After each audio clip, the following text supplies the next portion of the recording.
Hello, everyone. Or I guess whoever's watching this. um, I just thought I'd share these. Of course, if you don't want spoilers, because I'm gonna work on this after Curse of the Dragon.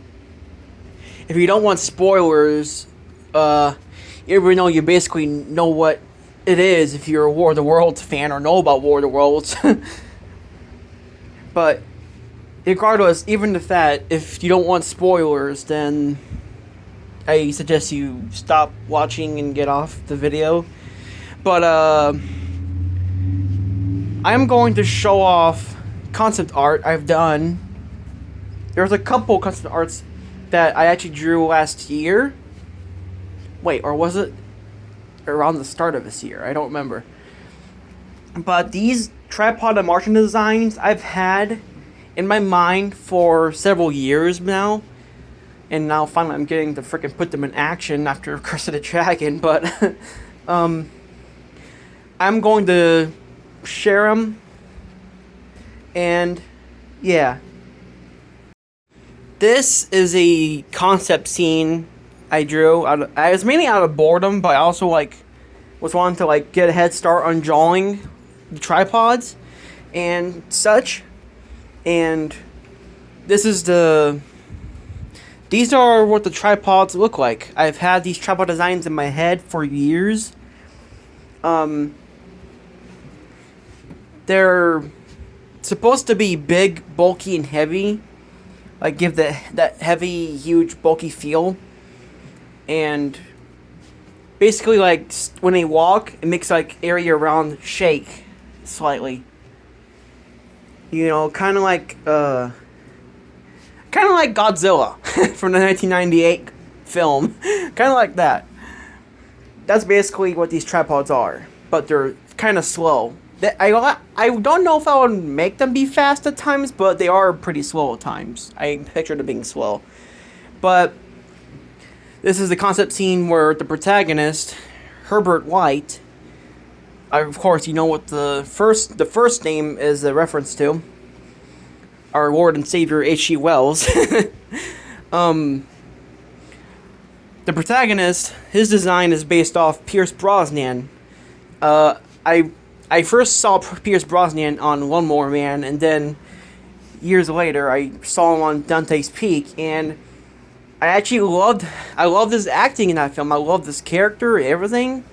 And I decided, you know what? The protagonist, I finally got a design for the protagonist in my War of the Worlds comic, and then bam, there it is.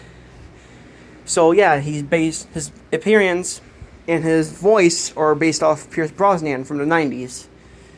And on to the next picture. This is not the first, but it is the official. It's not the official. The one in the picture I showed you before is going to be the official look for them. But this is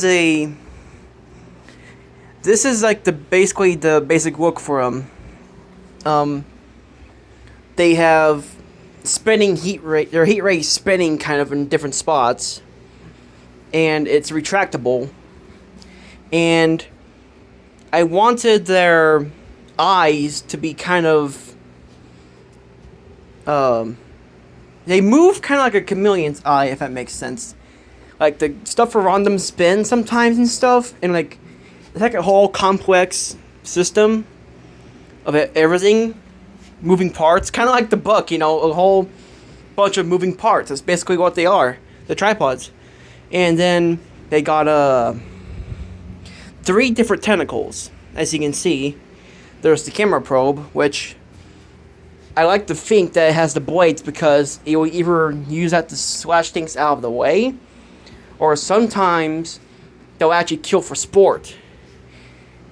Because I was inspired by what were they called? Insight Comics. The Insight Comics War of the Worlds, where the arm or tentacle of the trapper went to the building or house, and the curate, I don't know how to say it, the curate, the tentacle coils around him and slashes him to death off screen. And I was like, whoa, do they kill for sport or something? And the kill for sport idea came to me because I remember talking to an old friend. We're not friends anymore. That's my fault. But we were talking. We're not. Oh, years ago, when we were friends on Roblox, we were chatting. We talked about world stuff a lot. That was our method of communicating, besides just on YouTube. I mentioned that to him, and he said, "Kill for sport." And I was like, and that idea popped in my head. And then now I'm using that. The camera probe has blades for slashing at things and also at people if it decides to. And then, of course, there's the grabbing tentacle, which I couldn't make up my mind, so I just gave them both different tentacles, the grabbing and the wrapping one. I thought it'd be more interesting to have the wrapping tentacle be more fleshy, but that's basically the basic look for them. They also have those pipe things on the side of their heads under the hood. I'm still unsure what I'm gonna do with those. If those will be just black smoke, like they'll just release black smoke, or if it just releases the spray for the red weed. I can't make up my mind if I want to have them release black smoke from their bodies, or if they just fire little capsules for them. But yeah, that's the tripod right there, the fighting machine. And on to the next picture. The Martians. And yes, it's weird. You have Martians that actually look not exactly like, but similar to the book versions. I know it's not a movie, so it's probably not going to stand out as much, but it doesn't really matter to me if it does. I just wanted to do a design that's kind of accurate, but also add my own touches to it. So as you can see, I kept the hands. A lot of designs don't keep the hands, but I also added 4 tentacles. They're like the first 4 ones that act like proboscises, like for impaling and sucking your blood out. They also have a proboscis on their face, which I changed it from being a beak to a proboscis, and they can use it to basically, you probably know what I mean, just stab into you and drink your blood and shit. And then there's the book version of how they feed, which is those pipette markings. You can see them right there on the body, on the sides. The blood pipette markings, I wanted to add those. They use pipettes in this. They have, basically, it's just 3 different methods of feeding. And as you can see on the eyes, you can see the pupils. I've kept the iconic Martian eye shape. Because, come on, I had to. You could also faintly see on the tripod design from earlier, you could see the Martian iconic eye design there too. Or pupil design, I guess I should say. But I wanted to add that in there. And onto the next picture. Sorry if you heard that Mario sound there. It's my phone notification noise. But this is the second reference of the Martians, showing off their other things. So, as you can see, how to communicate with humans.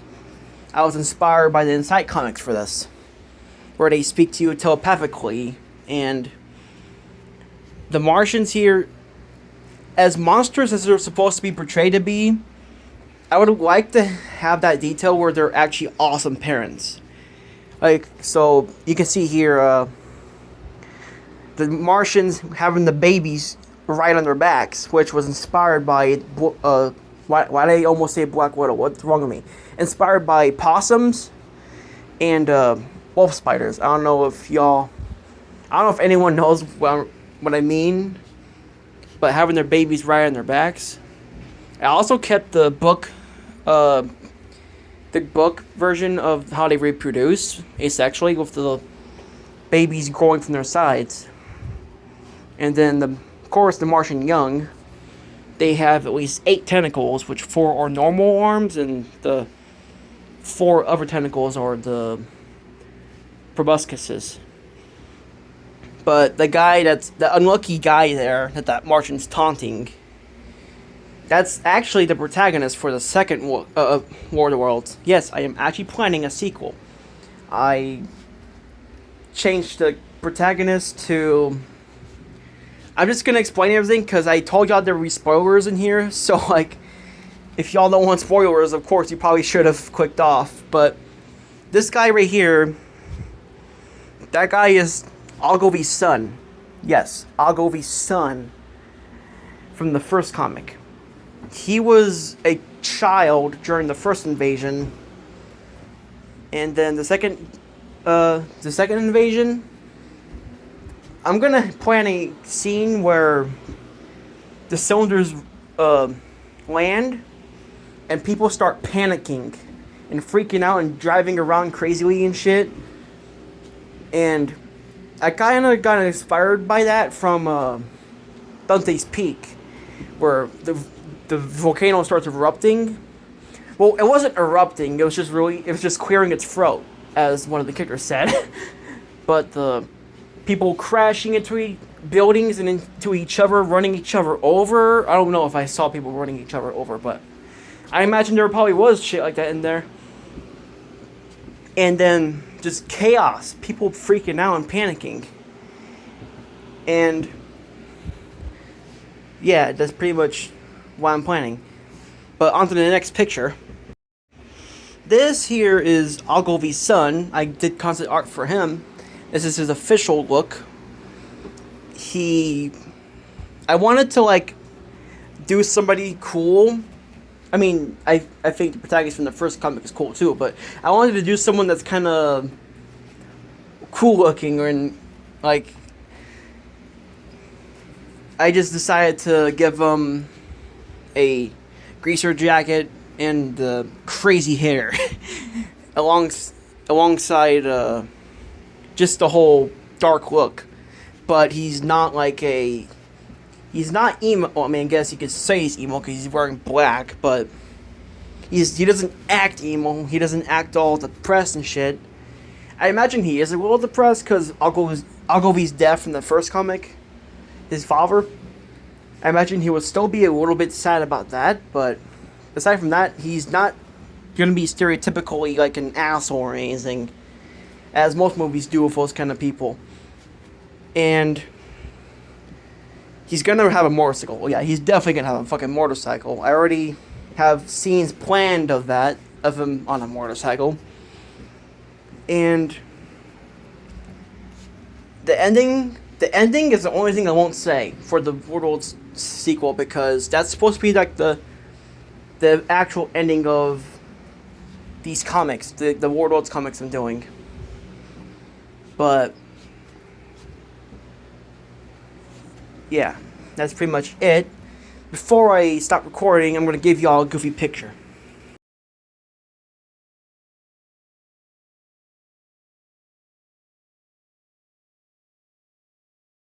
Those were the pictures. I hope y'all liked them. Whoever's watching this, I mean.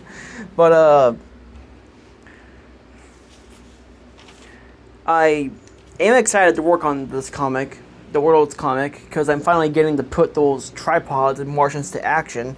I still gotta do concept art for other stuff, such as the handling machine and flying machine, yada yada yada. I am going to definitely try to find a way to put Thunderchild in there. I know it's in modern times in this comic, but I just want to try finding a way to put Thunderchild in there. Even though I don't think they use those now. But yeah. Have a nice day, you guys, and I'll see y'all in another video. Bye.